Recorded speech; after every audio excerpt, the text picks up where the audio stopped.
Hello and welcome to CrewConnect TV. I'm here with Julia Anastasiou.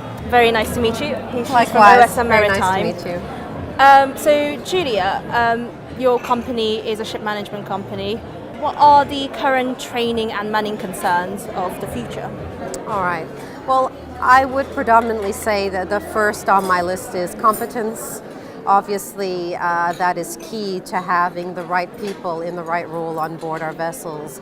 And a lack of competence, of course, then that's the starting point where things generally tend to go wrong. So having well-trained, well-competent seafarers, of course, is the key and the ultimate goal and strategic objective that any ship management, or predominantly ship management company would have. Second on my list, I would say, is correct communication skills. And the reason I emphasize correct is because everyone knows how to speak, but how they convey a message is extremely important.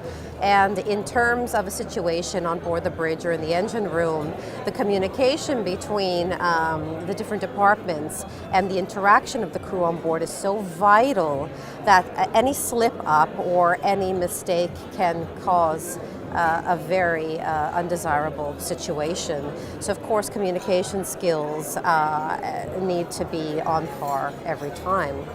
And I think the third, which is again very vital and perhaps overshadows the first two, is attitude. You may be fully competent, you may have all the licenses and certificates and background.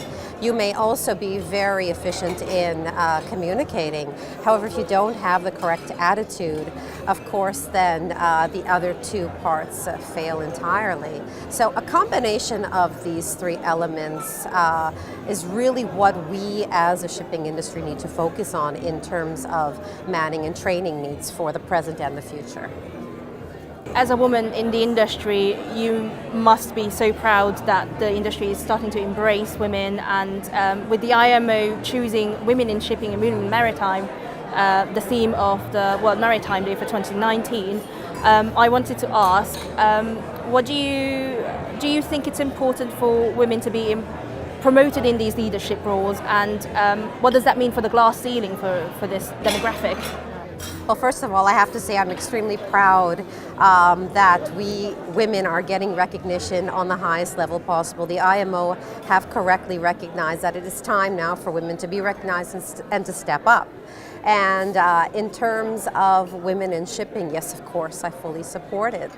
And not only for the industry, but also within my own organization, OSM, we have actually surpassed the general average of women employees, whether ashore and on board. So I think going forward, we will see a huge impact of women within this industry, and not only this industry, of course, others that affect this industry. And all I can say is we will continue breaking each and every glass ceiling there is, successfully and efficiently. With regards to on-board crew, how important do you think is crew connectivity in hiring and in attracting these seafarers? I think if you take it back to basics, I mean, both yourself and myself, we travel extensively, so you need a means and an outlet to stay connected to family and friends at home. So likewise, the same thing goes for our seafarers. And if that facility is not in place, then you can understand they will easily go to the next company that will be willing and able to provide those benefits. And I call it a benefit, but in reality, it's a basic need in today's world. Staying connected, being able to quickly send an SMS or a chat and just find out how people are doing back home is just a basic need in today's environment. Going forward, I see that seafarers will also use this as a means to stay connected to the industry around them. What I mean by that is you can easily access e-learning online. You can easily access through apps. For example, OSM have produced a My OSM app, which means our seafarers can stay connected 24/7. They know what their next planning is, they can access all their certification, they can upload their certificates, they can see where their colleagues and friends are, and they know exactly at any given moment what the plan is for them. So I think it's not only about staying connected to family and friends, it's about the industry, it's about changes in the industry, it's about keeping up with news, and it's also about the financial aspect. Everybody wants to know if they've been paid, if the money has gone into their accounts, if their families have been taken care of. So generally speaking, crew connectivity on board is a vital element of what we can provide today and tomorrow for our seafarers. And it will become a basic need if it's not already one for most of the companies. But connectivity is only the first step, really, in this industry's digital transformation. So how is big data digitalization changing the game for it? Well, that's a good question, because you do see a number of companies now that are developing technologies with either digitalization or whatever the case may be.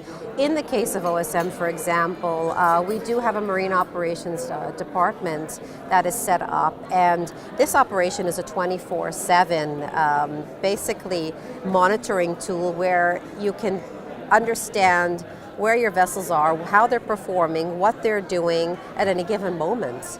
So part of this transformation is also providing a more efficient and strategically focused service for the customer going forward. So not only the seafarer, but the customer focus as well.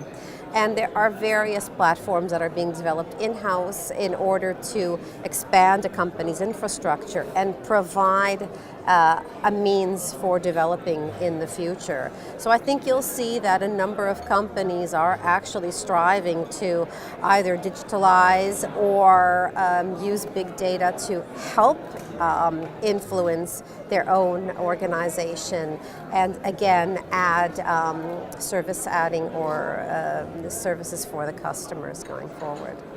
Julia, thank you very much for being here with us. Thank you very much. It was a pleasure. Thank you.